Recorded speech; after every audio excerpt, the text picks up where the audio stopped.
જામનગરના હાપા માર્કેટિંગ યાર્ડની બહાર લાઈનો લાગી છે। મગફળી વેચવા ખેડૂતો યાર્ડ બહાર લાંબી કતારોમાં ઊભા છે।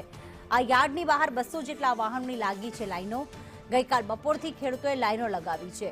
અગાઉ ખેડૂતોએ મગફળી વેચવા માટે રજીસ્ટ્રેશન કરાવ્યું હતું, પરંતુ પહેલી તારીખથી જે પ્રમાણે જે અહેવાલ આવ્યા હતા કે આજથી ખરીદી નહીં થાય, પરંતુ જામનગર હાપા માર્કેટિંગ યાર્ડની બહાર જેવો જ સૌરાષ્ટ્રમાં કમોસમી વરસાદ રોકાયો તેવું યાર્ડની બહાર 200 વાહનો અત્યારે ઊભા છે। ખેડૂતો લાઈનમાં ઊભા છે, મથામણ કરી રહ્યા છે કે તેમની મગફળી વેચાઈ જાય।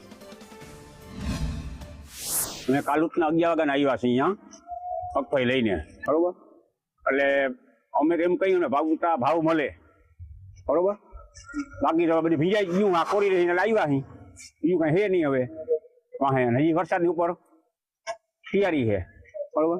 અને જલ્દી ઉતરાઈ કરે અને અમને પૂરતા ભાવ મળે એ અમને પ્રાર્થના છે। મગફળી લઈને આવ્યા છીએ, પૂરતા ભાવ મળવા જોઈએ અમને, ભાવમાં કાંઈ છે નહીં। અને આ બધું કમોસમી વરસાદ થતા બહુ નુકસાન થયું છે, બહુ મોટે પાયે નુકસાન થયું, 100% રિઝલ્ટ નુકસાનીનું છે। ઘાસચારા હાવ સાફ થઈ ગયા છે, તો જેટલું બને એટલું વહેલી તકે જો અમને સહાય આપો।